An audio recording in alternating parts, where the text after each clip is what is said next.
మంచితనం ఎలా ఉంటుంది అంటే శ్యామ్ బెనర్జీ గారిని చూపిస్తే సరిపోతుంది. మంచితనానికి, మానవత్వానికి నిలువుటద్దమే కీర్తిశేషులు శ్రీ కె. శ్యామ్ బెనర్జీ గారు. అంతటి మహనీయుణ్ణి స్మరించుకుంటూ కొన్ని విషయాలు తెలుసుకుందాం. కీర్తిశేషులు శ్రీ కె. శ్యామ్ బెనర్జీ గారు నవంబర్ 10, 1969 సంవత్సరంలో తెనాలి పట్టణంలో కె. శ్యామ్సన్, శ్యామల దంపతులకు ప్రథమ కుమారునిగా జన్మించారు.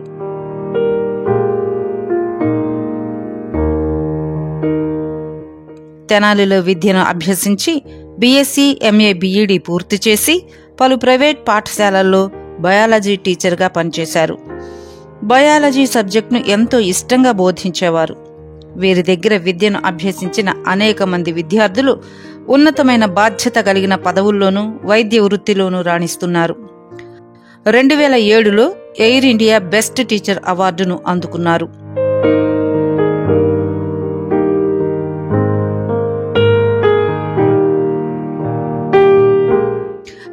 సంవత్సరంలో సొంతంగా షారోన్ టాలెంట్ స్కూల్ను విమానం మేడలో ప్రారంభించారు.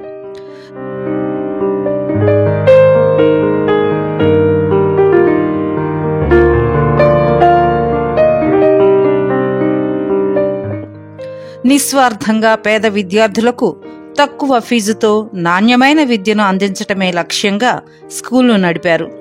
మదర్ థెరిసాను ఆదర్శంగా తీసుకొని పలు సేవా కార్యక్రమాలు నిర్వహించారు.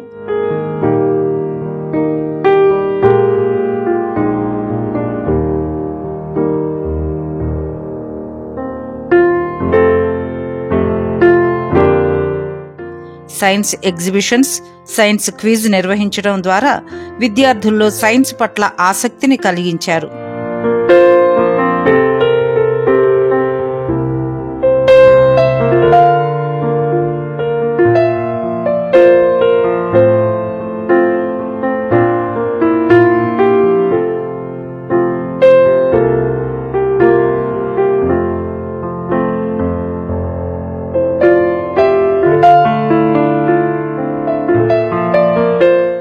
స్పోర్ట్స్ అండ్ గేమ్స్ లో కూడా విద్యార్థులు పాల్గొనే విధంగా ప్రోత్సహించారు.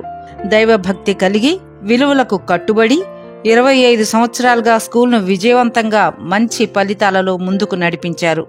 అదే విలువలతో ఇక ముందు కూడా ఈ షారోన్ స్కూల్ నడపబడుతుంది. బెనర్జీ సార్ గారు ఏర్పరచుకున్న విలువలను, లక్ష్యాలను వారి కుటుంబం నెరవేరుస్తూ ముందుకు సాగుతుంది. బెనర్జీ గారు దేవుని సేవకులను ఎంతో ప్రేమించేవారు. స్కూల్ నిర్వహణతో పాటు దేవుని సేవకులకు సహాయకరంగా ఉంటూ వాక్య పరిచర్య చేస్తూ దేవునికి నమ్మకంగా, నీతిగా జీవించారు. తిమోతి 4వ అధ్యాయంలో 7-8 వచనాలలో రాయబడినట్లుగా, మంచి పోరాటము పోరాడి తిని, నా పరుగు కడముట్టించి తిని, విశ్వాసము కాపాడుకుంటిని, ఇక మీదట నా కొరకు నీతి కిరీటముంచబడి ఉన్నది అను వాక్యం బెనర్జీ గారి జీవితంలో నెరవేరింది అనుటకు వారి కుటుంబంగా మేము సాక్ష్యమిచ్చుచున్నాము.